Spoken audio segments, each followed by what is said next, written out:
Hi, I'm Joe of Family Handyman. Out here at the getaway, you can see we're making progress on our kitchen.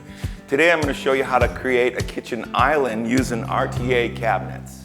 First thing you want to do is plan your kitchen layout. You can go online, use an online planner.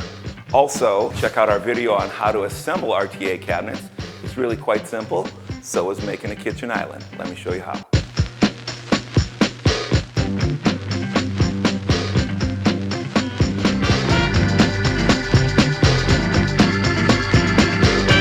Once you have all your cabinets assembled, place the center cabinet first. Level the cabinets from left to right and front to back by turning the adjustable legs. Now, set and level your next cabinet.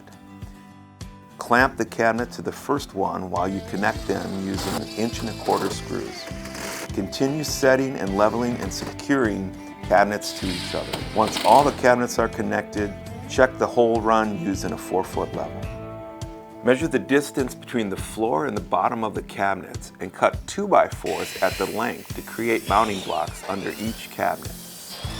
Secure L brackets to the blocks and then to the floor using 1 1/4 inch screws. Attach the cabinet to the mounting blocks by driving 2-inch screws through the bottom of each cabinet into the mounting block. Now I have the island secured to the floor. It's time to wrap the island. We do that with cover panels. 2 panels on the side and then 1 along the back. Measure the distance from the floor to the top of the cabinet. Cut both end panels to the height and width using a track saw or table saw. If you're cutting end panels from a 4x8 sheet, you may need to apply edge banding to finish off the exposed edge. In some cases, you may need to order edge banding separately.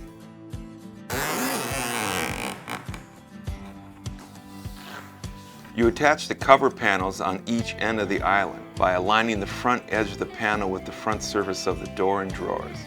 Hold the panel tight to the sides of the cabinet with a clamp or 2. Secure the panel to the cabinet by driving 1 1/4 inch screws from the inside of each corner of the cabinet into the panel.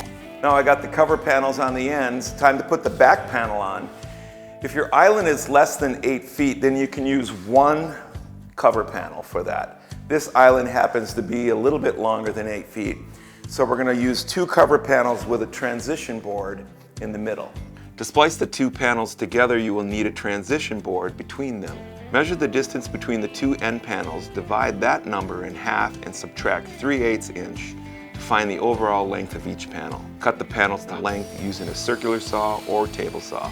To make your transition board, rip a 7/8 inch piece of panel material the same height as your back panel. Attach the transition board to the end of one of the panels using 1 1/4 inch finish screws or a pin nailer. Secure the panel to the back of the cabinet by driving 1 1/4 inch screws from the inside of each corner of the cabinet. Attach the second panel in the same manner, being sure it's tight to the transition board. There you have it, all finished kitchen island made out of RTA cabinets. We're ready for the countertop. For more great projects like this, visit us at familyhandyman.com.